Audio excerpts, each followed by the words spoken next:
Hello po sa inyong lahat. Heto na naman tayo. Ito pong muli si Nanette ng Net Cooking. Dito pa rin tayo sa ating Oisy Sarap Channel. So today tayo po ay mag-share o magluluto po tayo ng dinengdeng or inabraw. Ito po ay lutong Ilocano. Ito po ay natutuhan ko sa isang kaibigan na laking Ilocos. So kaya i-share ko po ngayon sa inyo. At ito po mga kailangan natin. Ang gagamitin po natin dito ay yung bagoong na isda, anchovy sauce. At meron tayo ditong sibuyas, kamatis, at ang pangsahog po natin ay itong fried na isda. Ito po ay saba fish, mackerel. So, pinrito ko lang ito ng medyo malasado. Ngayon, mas maganda kung meron kayo yung inihaw na bangus, tilapia, or yung dalag ba yun, or hito. Kasi po, yun nata ang talagang nilalagay dito. Okay, at kailangan po natin ng mga gulay tulad nitong talong, ampalaya, then itong okra, sitaw, pwede rin po yung kalabasa, pero ang nilalagay nila dito, kita, natatandaan ko, kamote, o yung sweet potato. So, ito yung kalabasa kasi may natira ko nung isang araw. Then, itong saluyot. Yan. So, ito po ay sa huli ko ilalagay at saka itong ampalaya at talong. So, itong talong, hihiwa-hiwain natin. So, ngayon, ang gagawin po natin dito, kasi itong talong na to, madali lang lumambot. Yan. Okay, medyo malaki siya. So, hiwain natin.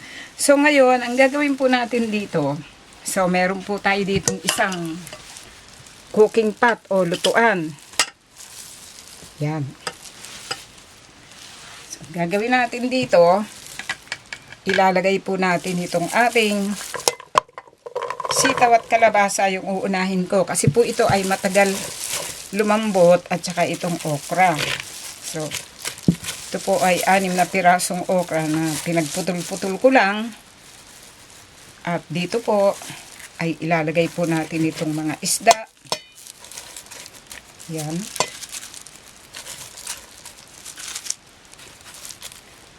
Okay. Then, itong sibuyas. Ito ay isang sibuyas. Makapal lang yung pagkaka-slice ko dito. Okay. So, kamatis. Itong bagoong. So, maglalagay muna ako ng bali nasa half a cup. Pag kulang siya, titikman natin. Then, lalagyan natin ng konting tubig. Ito, siguro mga 1 cup lang muna yung ilalagay ko. Okay. Lalagyan natin ng cover. At ito po ay lulutuin natin. So, pagka ito medyo malapit na lumambot, yung mga gulay, yung kalabasa, at saka yung sitaw, saka po natin ilalagay itong talong. Sunod-sunod na yan. Ampalaya at saluyot po yung sa pinakahuli. So, kaya ang gagawin ko, habang pinapakuluan ko at niluluto, tatarabahuhin ko muna itong mga to. Okay. Okay, then ngayon, pagkaraan ng halos nasa 2 minuto na natin itong pinapakuluan,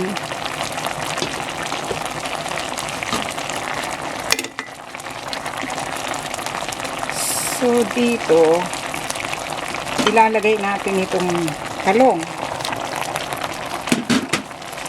So, bago tulo yung lumambot yung kalabasa at saka yung sitaw, ilagay natin itong talong at saka itong saluyot.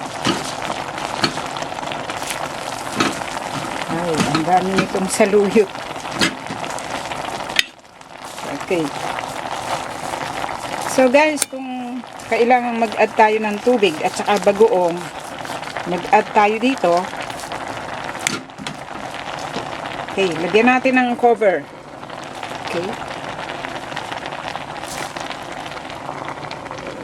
Hintayin natin malanta yung saluyot at ilalagay po natin yung ampalaya. Okay, so i-check natin. Ang bango ah. So, medyo mag-add pa tayo ng konting tubig. kasi parang natutuyo siya. Okay. So yung bagoong guys, depende sa inyo kung mag-a-add kayo. Pag matabang, lagyan nyo pa. Then dito, ilalagay po natin itong ampalaya.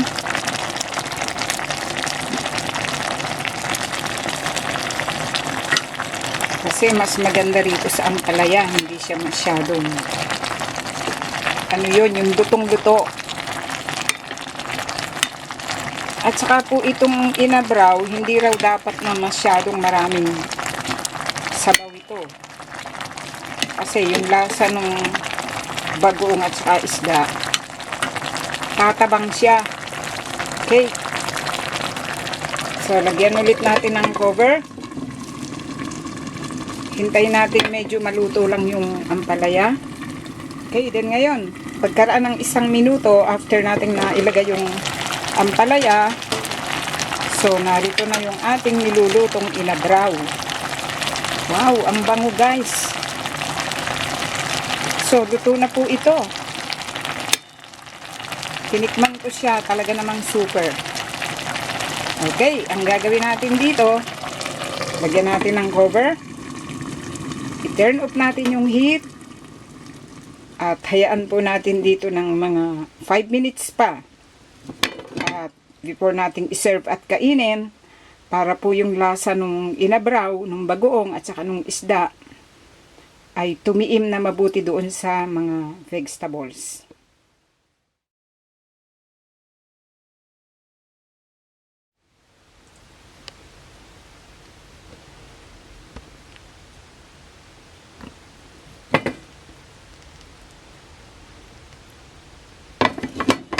Okay guys, then ngayon, ito po ang kinalabasan sa pagkakaluto natin dito po sa ating inabraw or dinengdeng. Okay, ang sarap nito. Okay. Okay, so sana po nagustuhan nyo ang pagkakaluto po natin dito. Marami pong salamat. Ito po muli si Nanette ng Net Cooking. Dito pa rin tayo sa ating OC Sarap Channel. Thank you po. Bye.